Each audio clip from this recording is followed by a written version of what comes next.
कर्पूरी ठाकुर एक व्यक्ति नहीं विचारधारा थे। सभी प्रखंडों में 15 लाख रुपए की लागत से कर्पूरी स्मृति भवन का निर्माण किया जाएगा। औरंगाबाद जिले के मदनपुर प्रखंड मुख्यालय स्थित धर्मदास बाबा परिसर में आयोजित जननायक भारत रत्न कर्पूरी ठाकुर जयंती समारोह को संबोधित करते हुए सांसद अभय कुशवाहा ने कही। समारोह का उद्घाटन सांसद व अन्य अतिथियों ने संयुक्त रूप से दीप जलाकर किया। सांसद अभय कुशवाहा ने कहा कि भारत रत्न कर्पूरी ठाकुर की नीतियों सिद्धांतों पर चलकर सामाजिक ताना बाना को बनाए रखना ही उनकी सच्ची श्रद्धांजलि और जयंती मनाने की सार्थकता होगी। राजद की सरकार आई तो मेडिकल कॉलेज, अस्पताल और ट्रॉमा सेंटर का निर्माण औरंगाबाद में किया जाएगा।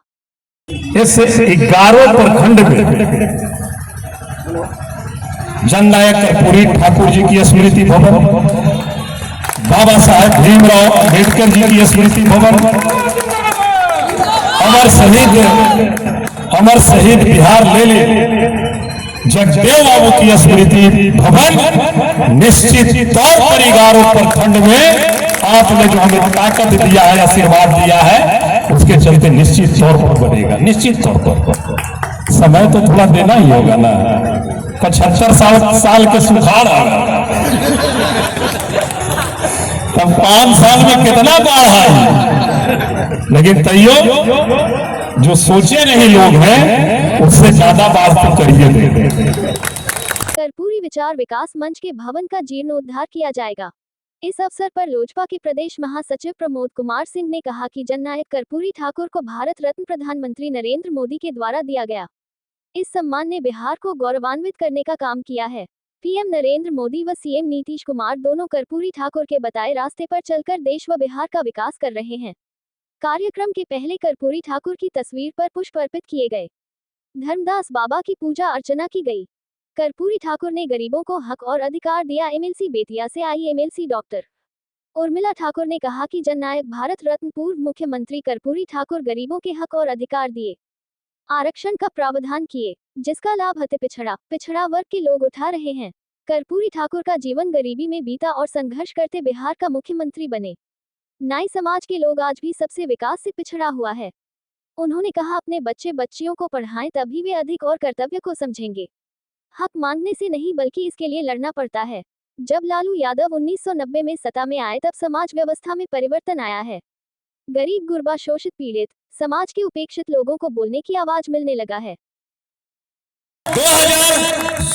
2026 में हम बिहार आ रहे हैं। पूरे बिहार को एकजुट करने के लिए हमारा मकसद एक ही है, जब तक हम लड़ेंगे नहीं तब तक हमारा हक और अधिकार कोई देगा नहीं।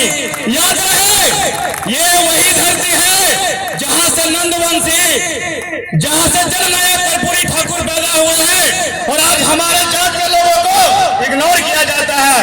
तो याद रहे, हमारे समाज पर जब भी अत्याचार होगा तो कर्पूरी सेना याद रहे डंके के चोट लगाएगी, चाहे वो भारत का किसी भी स्टेट हो। और हम अपने युवा साथी को एक बात बोलना चाहते हैं, याद रहे मांगने से कुछ नहीं मिलता है, लड़ना पड़ता है, छीनना पड़ता है।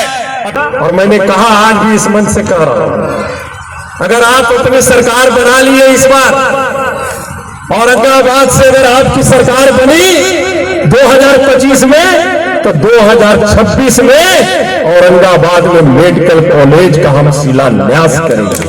ये काम करेंगे। ट्रॉमा सेंटर के लिए जमीन का अधिग्रहण करीब फाइनल हो चुका है। ट्रॉमा सेंटर के लिए जमीन का अधिग्रहण करीब फाइनल है। बहुत जल्द इसमें काम लगेगा। इस विचार मंच की जो भी मांग है, भारत रत्न जननायक कर्पूरी ठाकुर जी के नाम पर एक भवन का निर्माण यहाँ पर जिस जगह पर हम हैं, निश्चित तौर पर यहाँ पर 15 लाख रुपए की लागत से स्मृति भवन का हम निर्माण कराएंगे, निश्चित तौर पर कराएंगे।